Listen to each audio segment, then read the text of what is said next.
that if the police and prosecutor good, KPK will be abolished. So the Constitution asking that you should have anti-corruption agencies independently. But it's depend on the country if they put the authority for combating corruption in the police or prosecutor is okay, it's okay. Depend on your country. But learning from Hong Kong, learning from Malaysia, Singapore, and several best practices, by having the anti-corruption agencies, the country is better. Because why? Because we need balance. We need a balance. If you let just police working without oversight, without somebody oversighting them, the police will be prone to corrupt. Because police in everywhere have very strong mandate, strong powers. If you don't have other agency who oversight them in the corruption or the special crime, so the police, prosecutor, etc. will be use the power. It's dangerous. This one. If you learn from Hong Kong, Singapore, Malaysia, the function of the anti-corruption agency is to make a balance actually. So, if you ask, what's the agency that you operate for? You ask the police, I operate of ICAC Hong Kong. You ask if the Singapore police, they will operate on the CPIB, Cooperative Investigation Bureau. So it's important to make a balance this one. And secondly is, almost law enforcement in the country, they have a lot of mandate, 100 of crimes. FBI have 200 crimes handled, many kind, the murders case, and they have so many cases, bank cases, etc. So corruption cannot be like it should be like the main business of the agency. Meaning you have to focus, because corruption is not easy. Corruption is handled by the very powerful persons, very intelligent person with money. They have all. If you are not smart enough, if you are not strong enough, if you are not focused, if you are not professional, you got nothing. So many countries is the anti-corruption agencies is got nothing. And I think so many arguments actually in this matter. Then the next question is legal framework. Of course, actually, ideally is that corruption is under constitution actually, undang-undang dasar, under constitutions. KPK is under the law, is quite strong actually, because compared with the police, is under the law. It's not under the president decree. Is quite strong actually. But sometimes people still using judicial review, try to attack the existence of the commission, for example. So sometimes it's good to put the anti-corruption agency in the higher level, like in Bhutan, like in India, like in several countries, they put in the higher level constitutions. Even Malaysia, learning from Indonesia, they got the power of prosecutions, and learning is higher. It's not under the prime minister anymore. So you need the higher position and the stronger legal system. Then professional staff is the meaning that the old thinkers said that if you are law enforcement, you need the lawyers. Sarjana hukum is wrong. The corruption, not the crime, is we need more.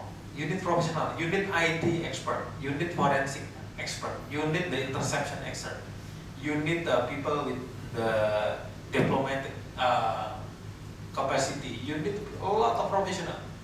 So when we recruit people, we recruit the professional one. Because if we doesn't know the exact situation and environment, we could not deal with the anti-corruptions. Corruption is delicate, very delicate. People getting very smart.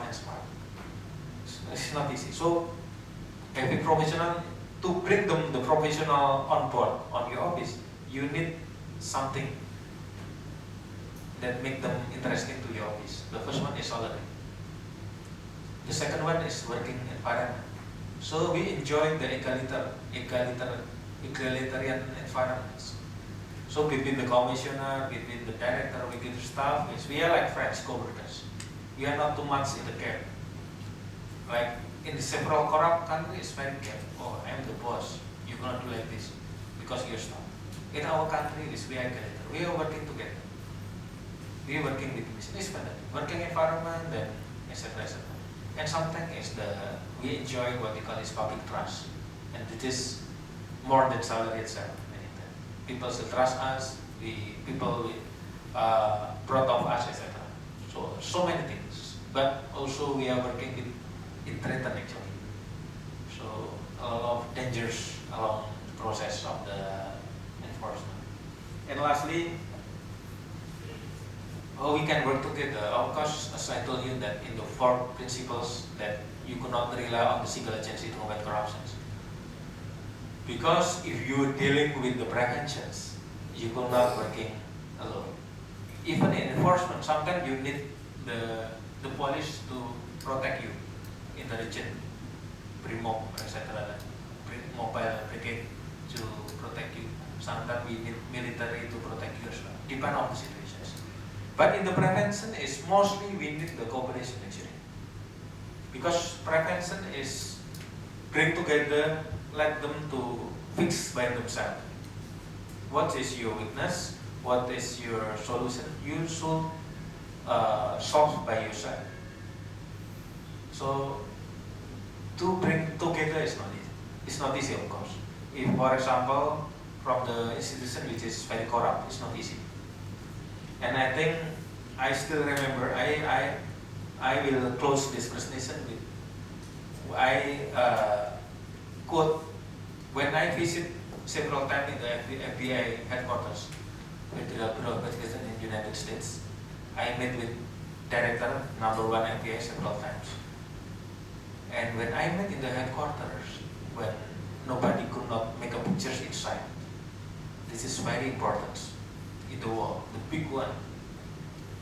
So the best, what is that in the world, the best way to combat crime is cooperation. FBI always using the cooperating witness to open the syndicate. FBI always use the cooperations with other operational agencies to combat the crimes. So the best way to combat crime is cooperation. And I welcome you to be participant here and cooperate with Indonesia. Thank you very much. Thank you very much for Pak Giri. I think to all of you still have many questions, but again, it's a matter of time. Yeah, we have to stop our discussion for the topic of combating corruption. Yeah, now and then Pak Giri, as request from Pak Michael. Yeah, maybe please leave the PowerPoint. Is it okay for us to get your PowerPoint presentation? You will get it, but not all of them, because if pictures is not in there, so Yeah. we'll give you the points. Sure. Yeah. We will send email to your staff. Okay, thank you very much. Okay, maybe I don't want to make a conclusion because conclusion on yours. So maybe you just give a big applause to Pak Giri for the excellent presentation.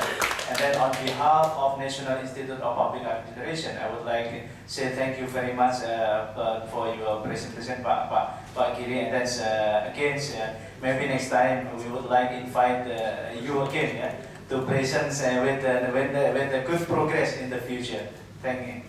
You want to say okay? With more time, Pak. Yeah, sure, with more time. Thank you. Terima kasih ya. Thank you very much to all of you for your attention for this presentation, and then we move for the next presentation. Thank you for the presentation, Mr. Giri. I hope this presentation enlightened the participants sufficiently in an effort to combat corruption in their respective countries. Ladies and gentlemen, let's move on the second session.